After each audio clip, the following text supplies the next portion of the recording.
All right, it is Wednesday night. You guys know what that means. We just finished the historic 300th episode of AEW Dynamite, and that can only mean one thing.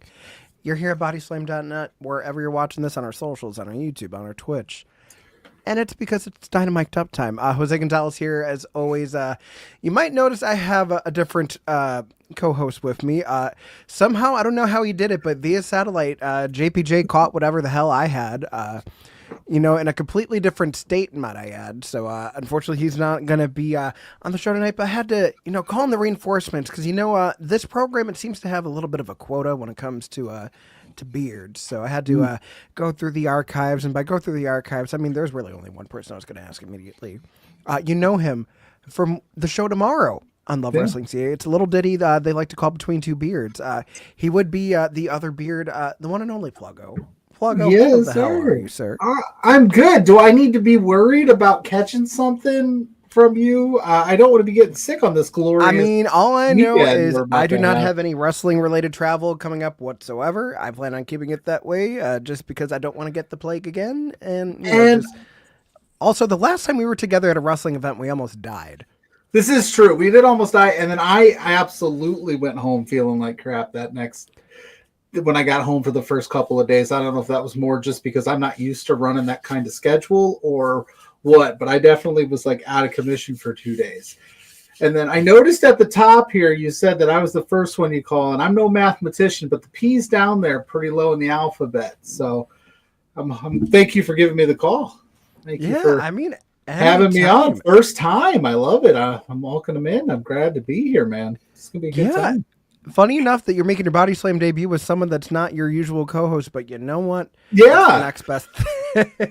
No, it worked out. I mean, JPJ's sick. Hopefully he gets better. I've been watching Dynamite on delay because of Little League coaching obligations on Wednesdays. Like when they said Wednesday nights we have games, I went, yeah. But you do what you got to do. So I happen to be home tonight for an off night. I was excited to come on.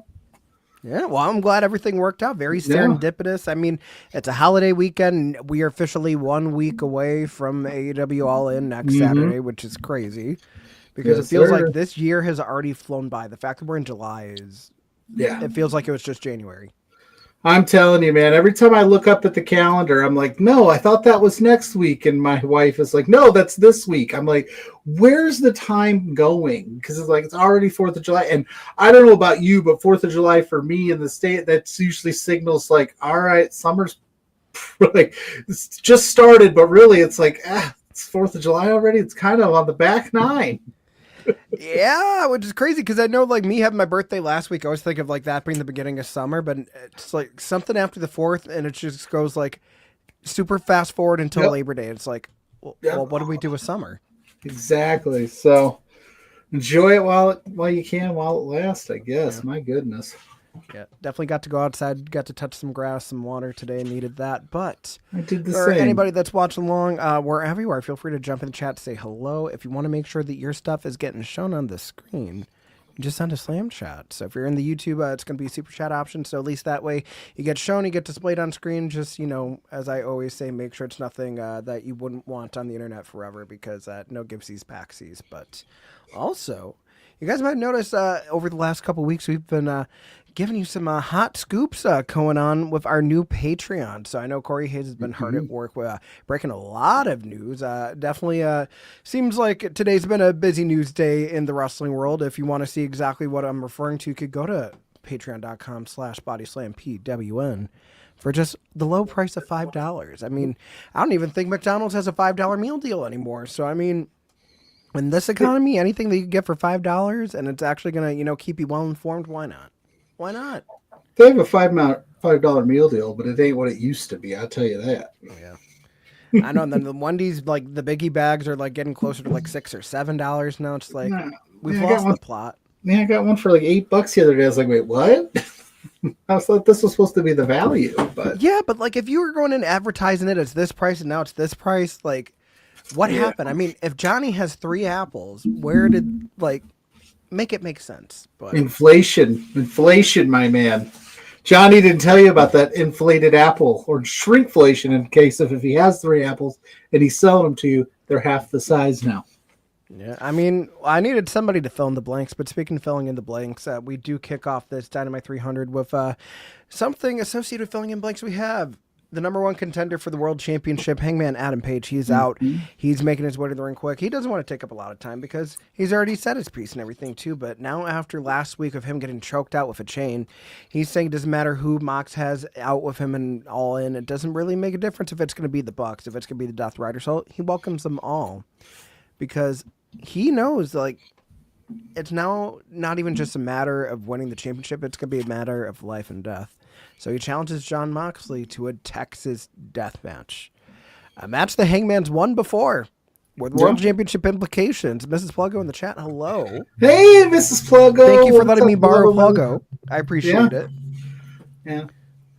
Unless we're doing her a favor by having you on. You might be doing her a favor that gives her more time with the cats. You know what?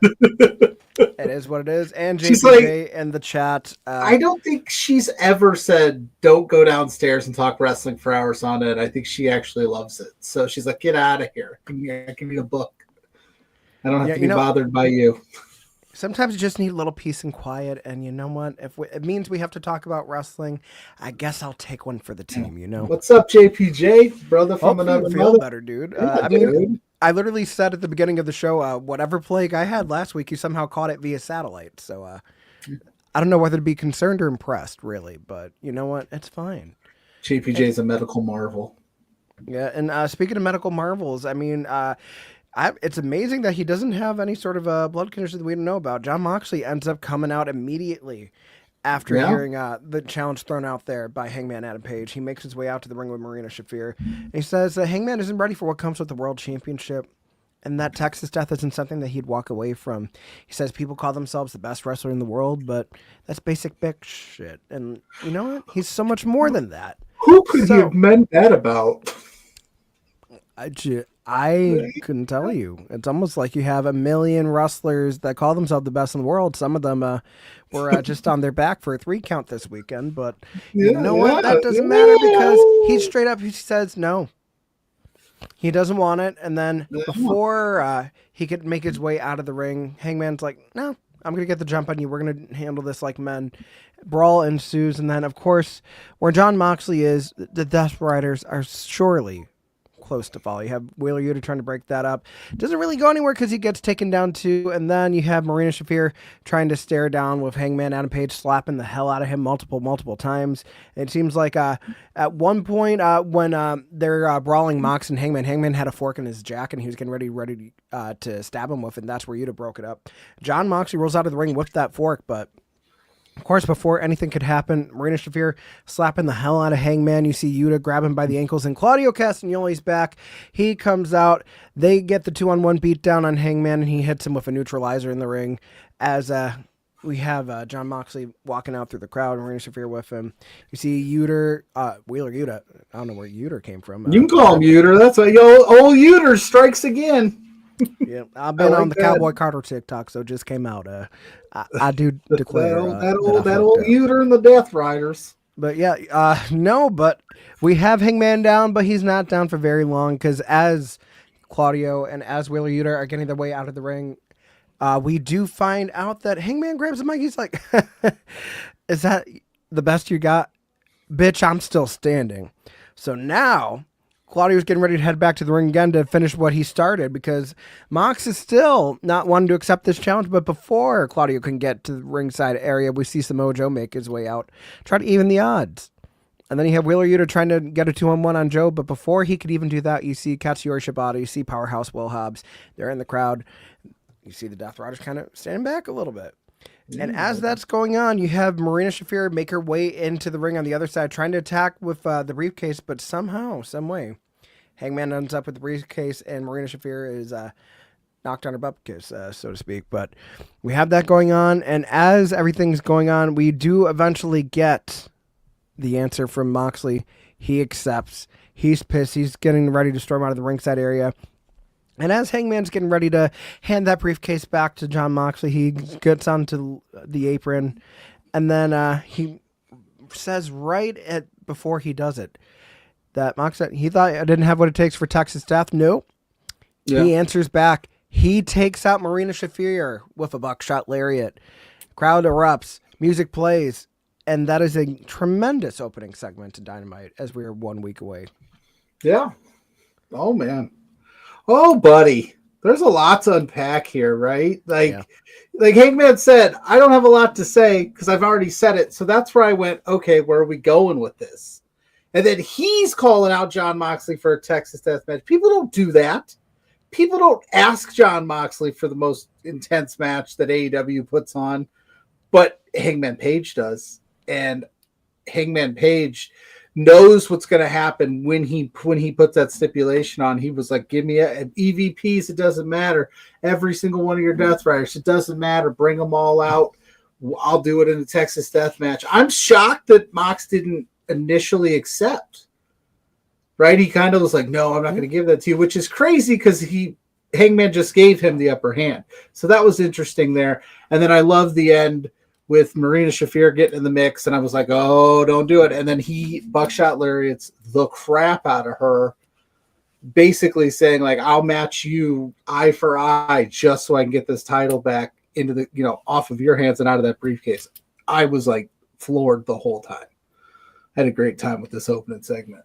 And also, it's taken so long for Marina to get her comeuppance, so that felt really good. But I think it's also just, we've been seeing, like, Jon Moxley have these moments of, like, oh, yeah, no, like, he's vicious, like, when he's in the ring, but, like, he's also kind of a punk ass when it comes to getting to those big matches, because he doesn't want to have to resort to it, but once he's in there, there's no stopping him. And he's not doing it for himself. He's doing it for the greater good of whoever his opponent is, because ultimately, even though he is the leader of the Death Riders, he doesn't want to have to mangle someone apart, but it just happens to happen by coincidence, He doesn't want to happen to mangle someone apart, but man, is he really good at it. Yeah, it's not his first choice, but for his second choice, it's pretty damn good. So, Yeah. But Hangman calling his shot, calling him out, Texas Death. I don't know if that sways ultimately, because I've been pretty set in my ways that it's got to be Hangman here. It's got to be Hangman at all, and we need that moment. It would be massive. But I don't know if a Texas Death Match now with all the chaos that you can ensue in that is going to change it, but it might. Yeah, I mean, and not too long after that, we do get our first little bit of in-ring action tonight. I will say, of all the matches to have picture-in-picture fail on, this is the one that I didn't want it to happen to the most. I was actually pretty pissed off about it, but it is what it is, because what we still got to see was excellent. So we had. Yeah, I thought there was something wrong with because I was watching it on HBO Max. Oh, no, it happened on the cable feed, too. We just had advertisements, and they set it up like it was going to be picture-in-picture, but the AEW feed went out. Yeah, I had just a black screen for a hot minute, and I thought, oh, shoot, what's going on with HBO Max? Because that's... So, yeah, I ended up with... Because we don't get the traditional commercials on the HBO Max feed. We get more of the HBO commercials, but... So it's really just the international crowd that has AEW Plus on Fight or whatever that they get it commercial free. Son of a bitch. Yeah. We don't get that here in the old states, so we get commercials. Well, I mean, the good thing is that VPNs exist, people. So if you want to, put yourself in, the Netherlands and spend the $5 that way, still paying AEW, but you get your commercial free wrestling. Bada bing, bada boom. But we do have our TBS Championship match between Mercedes Moné and the challenger Mina Shirakawa. Timeless Toni Storm, the women's world champion, is out at ringside. She's sat at the table. We see a cake for one Miss Mercedes Moné, as tonight she is wrestling her 1,000th career match. Oh, wow. Which is a tremendous feat. Yeah. And, before we even get to that, do you have a favorite Mercedes Moné / Sasha Banks match that, is your immediate favorite of all time? Well, I think the Bayley-Sasha Banks match is the one that comes to mind right away. Brooklyn? Brooklyn, yeah. I really enjoyed, I'm gonna sound nuts here. I actually enjoyed her and Ronda. Honestly, you're not the only one that said that. I think that was Ronda's best match in WWE. Yeah, I didn't hate it. So if we went Sasha Banks, those are a couple. The Golden Role Models thing was a lot of fun when they were tag champs during the pandemic era. I think that was some of my favorite just work that she did as not just in the ring, but as a character. But yeah, I can't believe she's wrestled 1,000 matches. That's insane, right? Now that I'm sitting here kind of thinking about it, that's pretty impressive. Yeah, I think the ones that immediately stick out to me from WWE, I think that Hell in a Cell match she had with Bayley, where she finally won the championship. That's a good one that too. was a Yeah, huge blow off. They uploaded it on the NXT YouTube page the other day, but that match she had at the Great American Bash with Io Shirai is such a forgotten gem from the pandemic era. I suggest anybody go back and watch that. But once she left WWE, it's hard to find a bad Mercedes Moné match. I feel like one of the ones that really stood out to me was Sakura Genesis back in 2023. So it was her versus Azumi versus Hazuki in a triple threat that was a high-speed banger. That one's a good match. Her match with Mayu Iwatani where she loses the IWGP title. And then obviously I feel like the big one... her and Bianca at WrestleMania. Oh yeah, definitely. That's a good shot. Good shout there. It's recency bias, but her and Statlander, I think, have amazing chemistry. Yeah, I feel like her and Stat number 2 was my favorite of that so far. I mean, her versus Jamie Hayter was excellent. Yeah, her and Mina at the Tokyo Dome was excellent. I mean, you're hard pressed to find a bad Mercedes Moné match. To the point that we're all coming up with different options for what we consider to be her best match is just the testament of the wrestler that it's crazy that people hate her so much. She's so good. I don't understand why people hate on her so much. I will say I did predict that cake wouldn't stay intact at the end of the match. Her licking it, does that count? To be fair, it was her own cake. She didn't put it in anybody's face, although we did see a champagne to Luther. So I guess it remained intact. Damn. Yeah. But I mean, if it's Wegman's cake, or I mean, Tony Storm in California, it's probably was very, very non-Tony Storm like watching this match. She kind of just sat there and didn't. The best way I could describe it, because they did say catatonic. You know what it reminded me of is were you watching TNA back in like 2011? No. So at one point, I need to go back down that rabbit hole though and get familiar. I'll still make the analogy anyways, because you can go back on Plus and find it. But at one point, Angelina Love, when she was with the Beautiful People, she was kind of under the spell of Winter. So that was formerly Katie Lee in WWE, who was playing more of like this mythical like witch kind of character that was obsessed with Angelina Love to the point where like she could do like some super shit, but. She would have Angelina in this trance, and then the only time she really snapped out of it was when she was wrestling, and that was just like immediately she went vicious and everything too. So that's what it kind of felt like a Winter Angelina Love kind of trance. But the match itself, I thought was great. I love the fact that we had so much back and forth action. I love the fact that Mina focused on really trying to target Mercedes' legs the whole match, because Mina is known for performing the figure 4 leg lock. We saw Mercedes trying to go for the statement maker multiple times, but a lot of stuff going on. We saw at one point them rolling out of the ring to counter Mina's figure 4. We got to see a big hurricane run off the apron by Mina. Tornado DDT spike in Mercedes on the floor. Got to see Mercedes hit a meteor off the apron and get them back in the ring, barely making a 10 count, which was great. A lot of finisher reversals too, which I appreciated, but eventually we would see Mina does hit the glamorous driver, but Mercedes does kick out of it after a few different attempts. It looks like she was going to try to go for the moneymaker again, but it leads to a couple of different roll-ups. But just a lot of hard-hitting action off this whole match. I thought it was really good. Mina and Mercedes having great chemistry as always. But ultimately, we see Mina going for one more figure 4 leg lock, but Mercedes rolls her up with a small package to retain the TBS championship. Where have we seen this small package win a title or two before? Interesting. Interesting, right? I thought for sure, maybe not for sure, that's a strong statement, that this might be one where they have Mina pick off some Mercedes just to add a little bit more fuel into the all-in fire. Mm-hmm. They did not. They left it on Mercedes Moné. I'm not saying it's the wrong call. But yeah, I really enjoyed this match. I really enjoyed their back and forth. I think Mina Shirakawa is fantastic. I think she does a great job. And I think there's a lot that she could do in AEW. So hopefully they keep pushing her in that direction. But yeah, I mean, Mercedes Moné, man, she doesn't miss. I find it hard pressed when I post about, anytime you post about Mercedes Moné on the internet, you get 10,000 people telling you how awful she is. And I'm just like, I don't understand. Are we watching the same wrestler? Right. I'm like, I just don't understand it. But yeah, so she had a hell of a match. That ending sequence at the end there was with the, she comes out, she comes back in the ring and hits Toni Storm. Like, we're cooking. And then did you notice, was it just me? Did she say, "Hey, Tony Storm," like when she was walking away. Oh, we'll get to that, but yeah, no, you noticed it too. Okay, but, I've noticed a couple of WWE references tonight, and that was unusual. Well, not even just that, but I mean, we also do have. I mean, the big thing for me is that after the match, we see Mercedes shove Mina, excuse me, and that snaps Tony out of her trance. She charges the ring. Mercedes rolls out, and then while Mercedes sees Tony's back, she hits her with the TBS title, lays her out on top of Mina, and that's where she exits the ring. She's telling the camera, "Hey, Tony, your time is up. My time is now." Yeah. So not only ribbing the fact that it's her fellow Bostonian that's a world champion, but I do think it's interesting, though, that with Mercedes, whenever she's having these matches that go quite a bit of time and she really needs to find a way to win, she does it with a roll-up. She did it with Athena. Mm-hmm. She did it with Jamie Hayter. Now she did it with Mina Shirakawa. So really, like, she's having these opponents that take her to the very limits where it literally, like, it's a Hail Mary attempt for her to try to get the win. So I do like that that's the story of her trying to win with these roll-ups.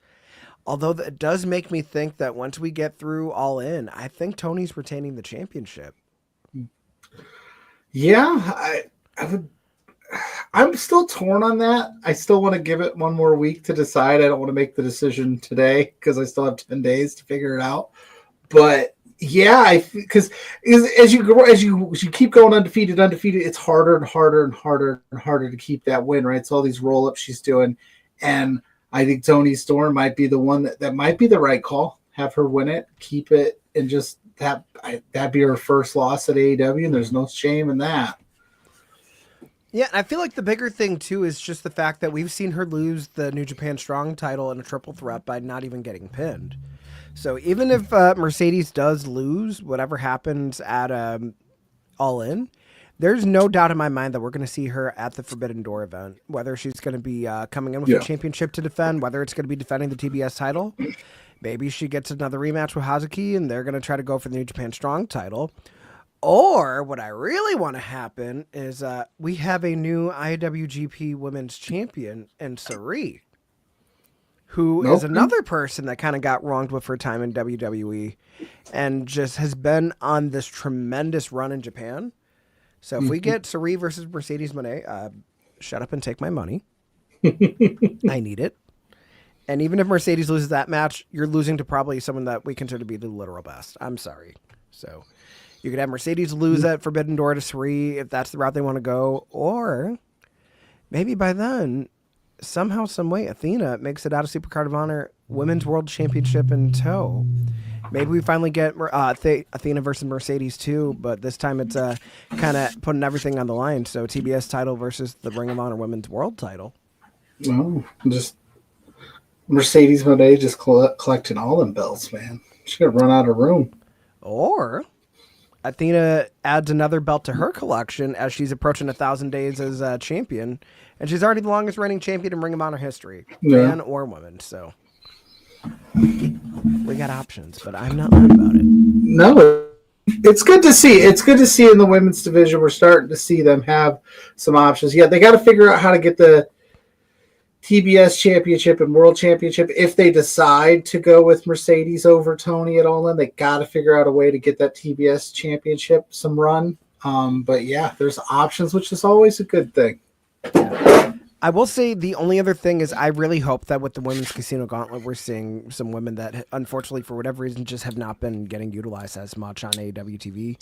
Yeah, I mean, you kind of have like the established like tag teams and like some of the undercard women. So like you have Willow Nightingale, you have Marina Shafir, you have Chris Statlander, you have Ty Conti, you have Anna Jay, you have Tekla now, you have Megan Bain, you have Penelope Ford, you have all these women, but you also have other women that we haven't gotten to see in a long time. Like Deonna Purrazzo is just now coming back to Ring of Honor for the Women's Pure Championship. We still don't know when that's going to be decided.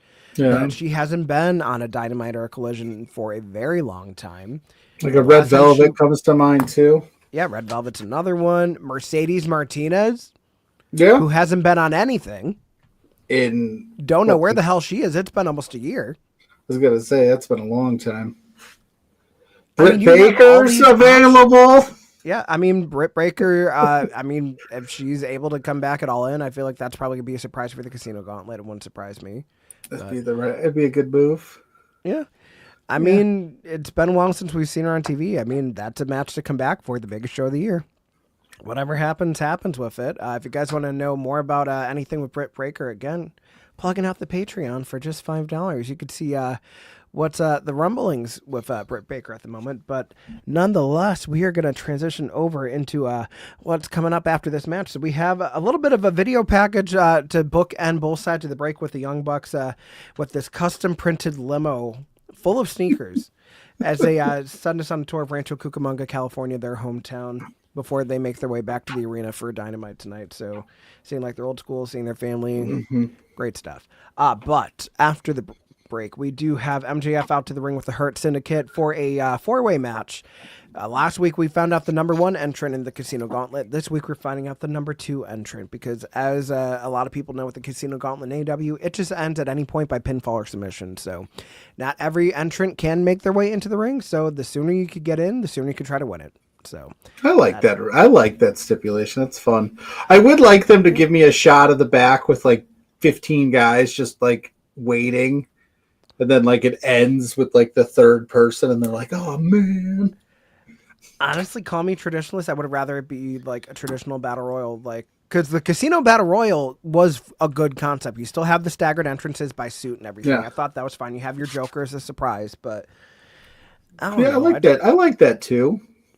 I don't know. I feel like, especially because sometimes the whole point of a Casino Gauntlet is kind of like a Royal Rumble. You want to see people that haven't gotten booked in a while. You get to see them at least for a little bit in that match. Kind of looks good. But when they did it for the women, when Tony wanted to face Mariah, like it ended super early. And we were expecting so many other women to enter the match, and they just never did. Yeah. So, hopefully they get some time on the women's side for this one. Yeah, I don't know. I feel like this one's one that you could draw out as long as you want. Actually show it be a battle of attrition. That's just me. So it is what it is. But we do have MJF. He's going against AR Fox after that tag match with Ricochet last week. Going against the 5-tool player, Anthony Bowens and Brody King, SoCal's own. This was a fun 4-way. Yeah. I thought it was action-packed. I like the fact that we had MJF and on the commentary team just bearing everybody else in the match. You could hear MVP feeding him lines and everything, too. Just hanging out. Yeah, Brody King doing big boy shit. You saw him charge into the barricade, taking out Bowens. You got to see him with a sleeper hold on MJF on the apron where MJF is literally hanging and fading away. And then you saw, like, at some point a triple cannonball spot by Brody King. Brody King, low-key, was the MVP of the match, I think. Oh, yeah. Brody King's awesome. Like, I was going to say him. I thought AR Fox absolutely killed it in this match as well. Yeah, I mean, Bowens did well, too. Yeah. I like that we had, like, a big waterfall kind of who's going to get who with a cutter. Spoiler alert, they all hit cutters, but only one was a pen attempt. But I just hate that they put all these people that I like in these matches, and I go, damn it, somebody's got to take the L here. It's not even just that. I feel like as soon as they announced that MJF was going to try to get his way into the Casino Gauntlet, it was like, well, it's a foregone conclusion. Right, exactly. And I'm like, oh, poor Bowens, who's, I don't know why they started him up, and then he's taking all these losses lately, and then you got AR Fox who's been killing it, and Brody King, man, just strap a rocket to the guy already. Yeah. I feel like they're waiting for Buddy Matthews to finish healing up, and then they're going to get the band back together because, honestly, they need tag teams right now. Yeah, they do. That's reunite the House of Black, however you do it. I'm all for it.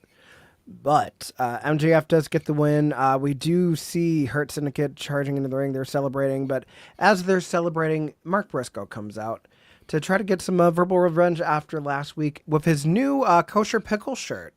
Yeah, MJF has a tiny pickle shirt. Yep, they definitely still chanted it tonight too, which I love to see. But Brock Briscoe saying, well, now you have a guaranteed uninterrupted ass whooping from me at All In. But you know what? Next week, if you have any balls that are next to your tiny little pickle, you'll meet me in the ring, just the two of us with a microphone. We'll have ourselves a little talky talk. which MJF is not really feeling it, but he does accept it. So at some point next week, we're going to get some sort of an in-ring promo between MJF and Mark Briscoe face-to-face. Not mad at it because, I mean, it went well last time, so I think it's going to go better this time as well.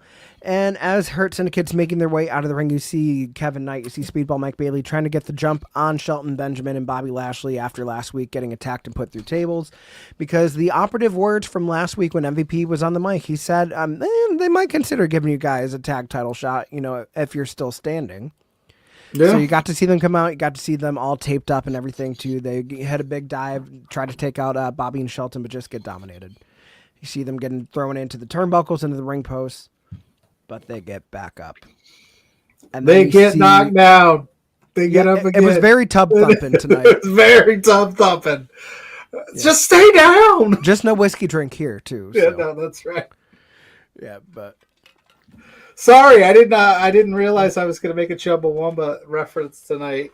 To be fair, it's not the first time on a wrestling program that someone's made a Chumbawamba reference. Circa 2016 Survivor Series, it was Natalia that was reminding Alexa Bliss, sometimes you get knocked down, you get back up again. I'm never going to get you down. Never going to keep them down. No. Jet speed, stay on the rise. Yeah, so, like Maya Angelou, still they rise, but they get up again. This time, Bobby and Shelton make their way back into the ring, and, it wasn't enough to just send them into the turnbuckles, everything. No, they're going to lay them out with vicious power bombs. And for whatever reason, they get back up again. And this time, no, they charge back in the ring. Shelton beats down on Kevin Knight a little bit more, and you see Speedball Mike Bailey take a huge dominator. Mm-hmm. And that lays them out, but somehow they still find their way back into a vertical basis. Kevin Knight on the mic basically saying, like, hey, it doesn't matter, Shelton. If your mama taught you how to fight, that's why you hit like a bitch. Yeah. And it doesn't matter if you guys know how to hurt people, because you're going to have to learn how to kill us if you want us to not come after those tag titles. And challenge made for Saturday in Collision, Shelton Benjamin versus Kevin Knight one-on-one, which it looks like Shelton accepts it. Why wouldn't he? But it does seem like we are going to see Jet Speed versus the Hurt Syndicate for the tag titles at All In, which I'm all for. I'm here for that too. And what was that? MJF the whole time just like, stay down. Like even MJF is like, just stay down. Like, what are you guys doing? I thought it was a cool little like show how tough these guys are, because kind of a badass thing. But yeah, that's where we're heading, and I'm all in on that. So we'll see how it goes on Saturday for old Kevin Knight with his taped up ribs. I have a feeling Shelton's going to dominate that match, and Kevin Knight's going to get like a roll up win and goad him into a championship match. That's actually a good idea. I wasn't thinking about that. I mean, I honestly was thinking that maybe Shelton Benjamin's going to get squashed on him, but he just keeps getting back up after the match. So maybe the battle of attrition to the post match, not so much as getting a win. So that could be as well too. Yeah. There's ways you could go with it, but I'm here for it. So, yeah, no, I'm good for it either way. And it looks like we come back from the break. The Young Bucks finally make their way to the arena, and it is trios time. So we have the Young Bucks and Konosuke Takeshita from the Don Callis family going against Paragon's Kyle O'Reilly and Roderick Strong, as well as the Ring of Honor World Champion Bandito, which was a big back and forth battle, I think, throughout the whole time. The crowd was very into it. Obviously, Young Bucks being in their hometown damn near. They were definitely into that match. We do also find out that Konosuke Takeshita is going to challenge for the Ring of Honor World title at Supercard of Honor next Friday on Honor Club, going against Bandito.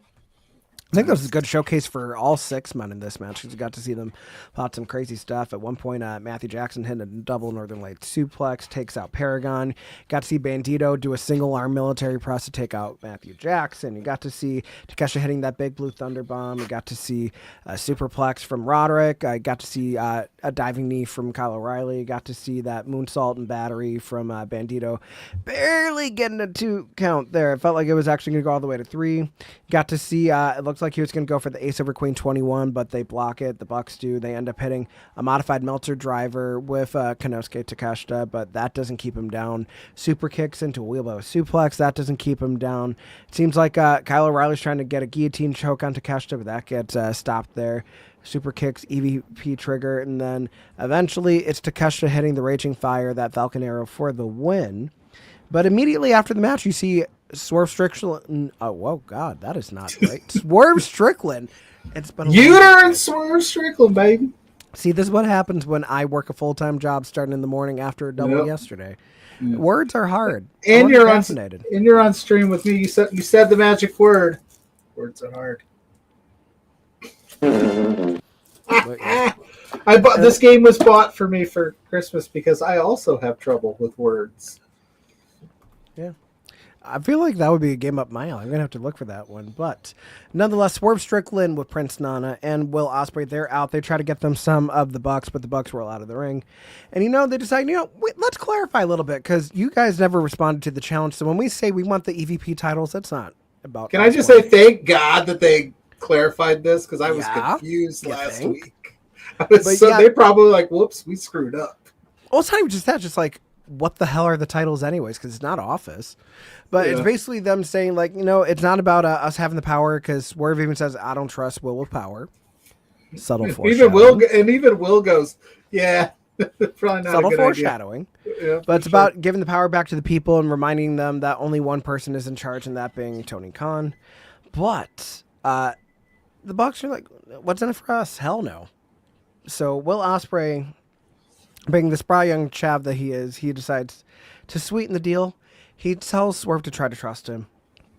And he ups the ante by saying that if they lose, they cannot challenge for the world championship for 1 year.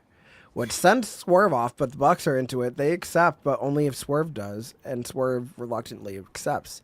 Can I just say, thank God they said 1 year. Because we can't do another Cody Rhodes thing.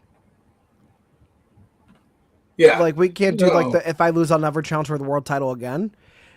I still thought that he meant as long as Jericho was champion. Yeah. I didn't think it was literally going to be his entire AEW run, but, he got it. That was one of the big missteps of Cody Rhodes' AEW runs when he made that declaration. I understand why he did it, but yeah, it kind of took him out of things. But yeah, as soon as Ospreay said the words, we can't challenge, I said, please, God, don't say forever. Like, don't do that because, boy, would that be silly. Now, I don't think I kind of want to see what a year of no Ospreay and Swerve challenge for the title looks like. Well, here's the thing. But they're going to be able to challenge for the world title, but if you guys are going to have the unified championship basically be an equal to the world title and it's no longer a mid-carder, that's your plan B. Yeah, so you could still have them at the top of the card. So, because again, and then I did find it interesting that how Ospreay mentioned Tony Khan a lot in that promo where he was like, we're going to give this back to Tony Khan. I would really love, because he's not an on-screen character, but I think he needs to say something. You're putting EVP ships on the line. You're the owner of the company, and you don't say like, yeah, I'm good with this, or this is what it'll look like if the Bucks lose. I need you to explain it to me, TK. I need your input on this. I mean, as long as he's not showing up to a draft in a neck brace again, but... Oh, that was the greatest thing ever. What are you talking about? I didn't think he was going to kayfabe it, but good on him. He keeps kayfabe alive for the boys. TK's about the boys. But no, I think it was a cool little wrinkle, and I liked Swerve being kind of pissed about it because, he's like... Oh, I'd be pissed about it too. Are you kidding me?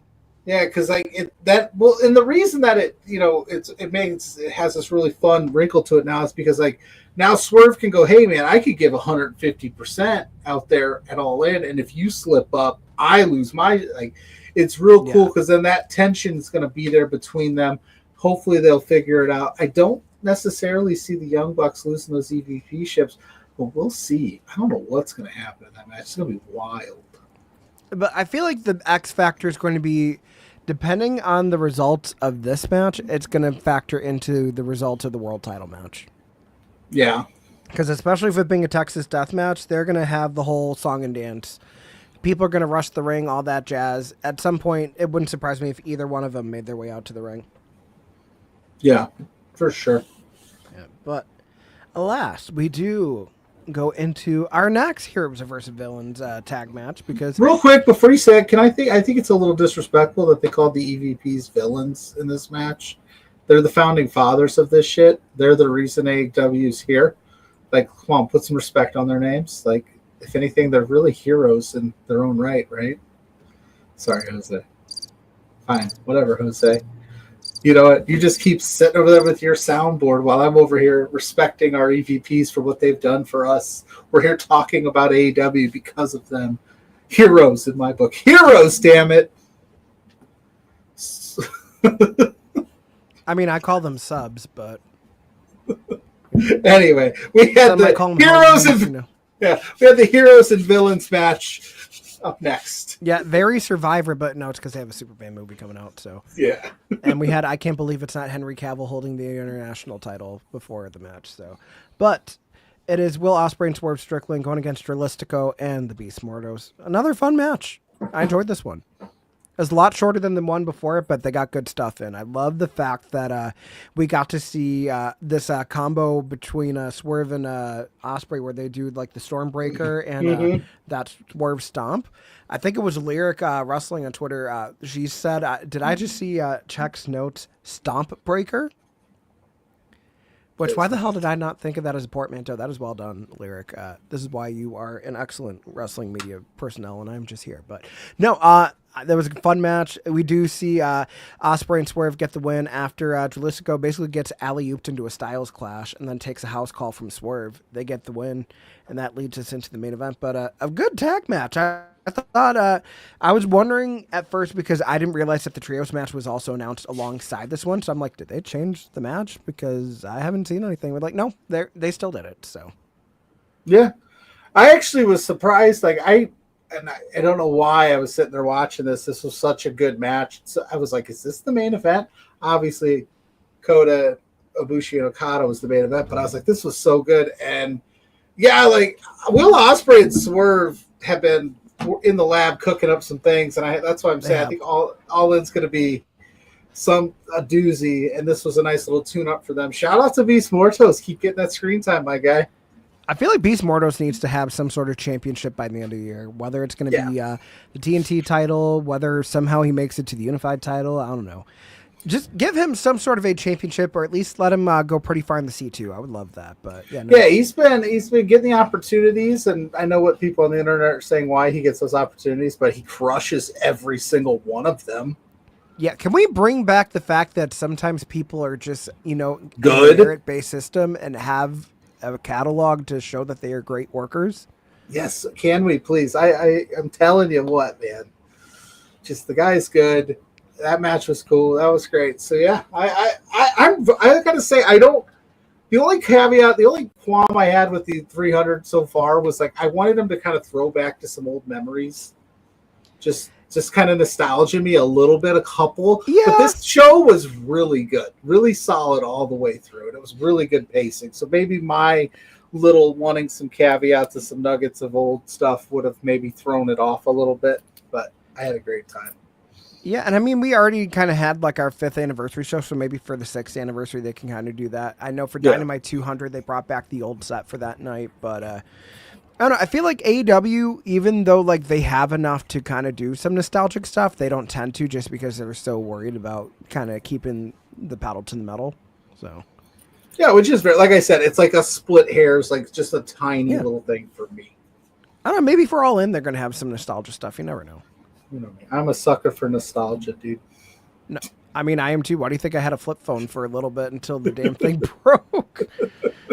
But nonetheless, we do make our way into the main event. It is Kota Ibushi going against the Continental Champion Kazuchika Okada in a fantastic main event. Mm-hmm. I quite enjoyed this. Oh, yeah. Good hard-hitting graps.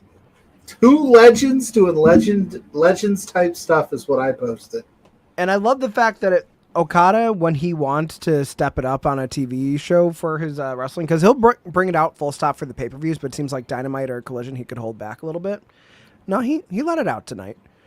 And it was just a very good physical, it felt like a New Japan style match, which I think it should have been. But yeah, I mean, we got to see some hard spots. A DDT on the floor to Ibushi kind of selling the whole story of his neck for the whole match.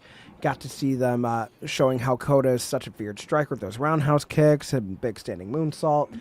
Then going for his Kamigoye knee. I mean, he's known for just hitting that knee out of nowhere, it seems. But again, playing more into the neck, you got to see Okada hitting a version of Cobra Clutch. He hit an air raid crash where he dropped Ibushi by his knee onto his own leg, which was crazy to see, and a big diving elbow. A lot of counters to the Rainmaker, which I thought was good because it kind of shows how well they know each other. Obviously, they have that historic match from Wrestle Kingdom back in 2020, so they're definitely well-versed with each other. A lot of counters there. Kota was going for a Phoenix Splash at some point, but Okada ended up catching him in the ropes, had a huge German suplex there. But instead, hitting the Rainmaker, you got to see a big roundhouse kick from Kota Ibushi. And then at one point, they're up on the right corner, Ibushi hitting a beautiful double underhook powerbomb for 2.5. I thought that was going to finish the match, but it didn't. Yeah. But you see him going for the Kamigoya. Okada counters with a roll-up. Referee not really seeing much going on for a second. He hits a huge lariat. And then eventually you do see that Okada does fight back with a major drop kick, and then that Rainmaker does ultimately connect with Okada getting the win. As expected, I was not mad at that match whatsoever. I thought it was great showing for both men, and it felt like a worthy main event of Dynamite 300. Yeah, and I think when you said at the top, like sometimes Okada has a tendency to like phone it in, not phone.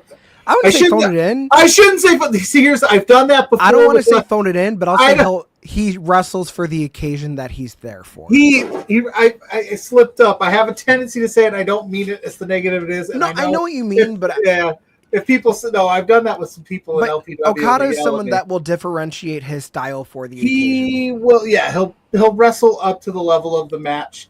So what I meant by that, not again, like I said, I slipped up on that. What I mean by that is like, I don't even think if he wanted to kind of like play it down a little bit, I don't think he could because his rivalry with Kota, and I don't think Kota was going to let him do it. And once them strikes started coming from Kota, I think he's like, all right, we're just going to do this, and it was awesome. Well, it also kind of adds a little bit of nuance because sometimes you're just like, well, I don't have to dip that deep into the bag, but sometimes an opponent brings out, it's like, oh, okay, I'm going to go a little bit deeper. I'm going to go a little bit deeper. So he's not showing all his cards every week, which I can appreciate. Yeah, no, for sure. It was fair. It was a great main event. It was a great match. It was hard hitting back and forth. I think it was I was watching it going like, this is a different style main event I think that we've seen from Dynamite in some time, and it was, I think it was well done, well received. The fans seemed to be super into it as well. They kept, this is awesome chants, and it's good stuff, man. Really good stuff all around. Yeah, I will say the parallel that I got of this being the main event and like the way it was booked and like how it was received, it kind of reminds me of it was 2023 on SmackDown where Io Sky defended the women's championship against Asuka, and we got that for the first time in WWE. Kind of just like that hard-hitting Japanese style, slow burn, but it kept getting more and more higher stakes as it went on, and then eventually the fallout for it. But after the match, we do see Lance Archer's in the ring. We see Rocky Romero in the ring. It looks like they're going to try to attack Ibushi after the match. But no, Kenny Omega is back, steel chair in hand. He charges the ring. He tries to get to him some of the Don Callis family. They make their way out. It looks like Lance Archer's trying to get back in, but he gets knocked off the apron. And Trent Beretta rolls in behind with the opposite side of the ring with a baton. Gets caught by Kota Ibushi. And then gets a huge double team with the Golden Lovers embracing in the ring to kind of close out Dynamite. But all in all, I'm not mad at Dynamite 300. They've been giving us good TV lately. Yeah, they've been staying on the path of like, this is what we're focused on and this is what we're going to do.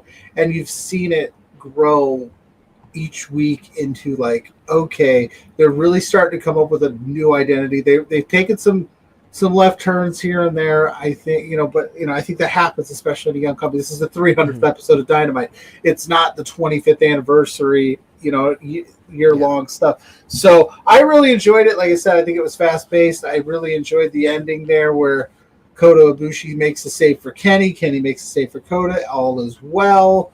Kenny's back. He looks to be ready to go. I can't wait for next week's go-home show to see if we get an interaction between the two of them. I'm sure we will to hype the match up. Good night. It was a good night. Dynamite's on an uptick right now. And I know if you're out there and you're like, oh, I don't know, I've heard this, that, give it a shot. Get into it. There's a lot. I feel like if you're gonna watch an AEW show, definitely watch Dynamite. I know Collision, they've been trying to improve, but it still feels like sometimes they have a little bit more work to be done there. And I mean, regardless of, I would say, how much is going well right now with this build to All In, there's still things that I would wish the company would do. But I mean, that's more just for sure. Regardless of the occasions going on, I feel like I would love to see more than one women's match on a Dynamite. I'm glad that this one wasn't at 9:30. Amen to that. It would be nice to see some of the tropes that we've seen of AEW for the last 6 years start to get addressed head on, and like hopefully they can start to really make good on some of the promises that they made. I'm not sure. Oh, go ahead.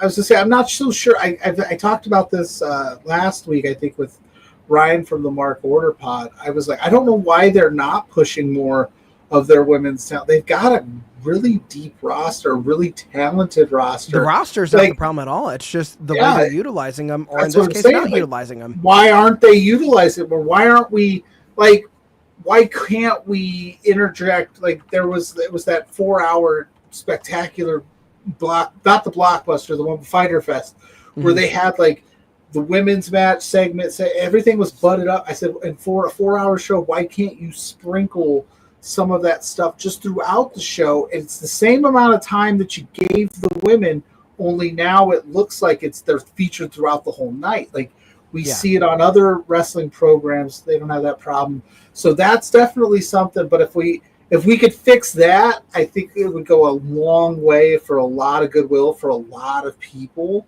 to even be more invested in Dynamite overall. No, I agree. Because I mean, I'm looking at the roster right now. So I'm going to go through women that we just don't see on Dynamite, or even in this case on Collision. So they recently signed Alex Windsor, who was phenomenal from the UK. I mean, Athena is one that we're starting to see kind of get incorporated back into the fold on AEW TV. Billy Starks being in Ring of Honor. Deonna Purrazzo, nowhere to be seen on AEW TV. Diamante, nowhere to be seen. Dr. Britt Baker, nowhere to be seen. Emi Sakura, nowhere to be seen. Jamie Hayter lost the Owen Hart tournament, and where the hell has she been? Yeah, good call. Camille, I mean, obviously she's doing American Gladiators, but I don't know if that had to do with her absence or not, because it felt like after they finished that with Mercedes, she was done. They finished that abruptly. That was, I don't know what happened there. Layla Gray isn't wrestling, so she's just kind of managing Top Flight. Madison Rayne, I know, is one of the coaches. Same with Serena D, but you don't see them on TV anymore. Let's see. Nyla Rose, where the hell is she? Right? I love Nyla Rose. I love Nyla. I'd love to see her. One of the best social media follows, I will say. Yeah. Nyla Rose. Yeah, her personality alone should find her some TV time. Yeah. Queen Aminata is making her way back into some AEW TV, especially after that match with Mercedes. We're going to see her in the 8-woman tag on Collision.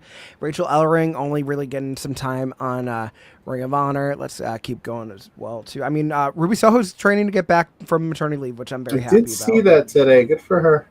Yeah. I'm trying to think. Sky Blue, we still see on TV, but I mean... Taya Valkyrie, when she's not with MXM Collection on Ring of Honor, starting to see her with some of the 6-man tags, which is nice to see. Viva Van is another one that recently signed that we don't see often. And then, of course, you have Riho, who I think is currently injured, actually. But Yuka Sakazaki, we only get Yuka for like maybe a couple weeks out of the year. What the hell? Yeah. But she's like, oh, we got to fill the Yuka quota. That's like... Yes, but... All this to say, it's not a shortage of talent by any means, because those are just the women that are currently just like active and able to go. They're just not being booked. I'm not talking about anybody that's injured, because I mean, with injuries and whatever have you. I mean, we have Shida, who's working on her visa. She's stuck in Japan right now, obviously. Harley Cameron just got surgery on her broken nose. Kiera Hogan's injured. I mean, you have. I guess Riho is also injured too. But I mean, you have a wealth of women's talent. I would love to see more of it. I mean, we know Evolution 2 is coming up next weekend, the Sunday after All In. I feel like AEW needs to do an all-women show. 100%. And you only mentioned that's talent that's just not getting used regularly. Even some of the regularly used talent isn't used as regular as I think exactly like them to see. And again, I just think it would go a long way to make like these nights are really special, but every time they have a special night, the one glaring hole is, well, there was only one women's match, or there was only one women's segment. And it's like, that's got to change. We're at 300 episodes of this now. There's no excuses anymore. If If you wanted to, the first 50 episodes tell me, well, we just didn't have the roster ready. Okay, I don't agree. But if you want, I didn't agree then either, because think about who you had at the no, time. I'm telling you, like if you Awesome wanted Kong, you had Aja Kong, you had names, sure. you just didn't use them. No, for sure. I'm saying like if you wanted to play devil's advocate and kind of have that art, okay, fine. But it's bet you should have had that ironed out, worked out. You should be good there. So hopefully we see a turn. Hopefully this this Tony Storm, Mercedes Moné, one of the biggest matches in AEW women's history. Hopefully that be like, look, it'll live up to the hype. I have full faith that. And I'm saying I hope it lives up to the hype, and I hope it makes them realize, hey, if we do it right, we could have great women's matches throughout the entire card and not just the one that's booked right now. Exactly. But give it to us. We need it. Yeah, I think that's kind of the note to end on. I know next week is go home week. As long as everybody's healthy, I think it's going to be the usual get together. But Pluggo, thank you so much for joining me. Also, your friend Dan Brown in the chat, of course, who's saying he's been joining Dynamite more recently. There's still a lot that needs to be improved, but any improvement is good improvement. I fully agree. But as if we can hint at what you might be up to tomorrow, but please let the world know what the hell you got going on.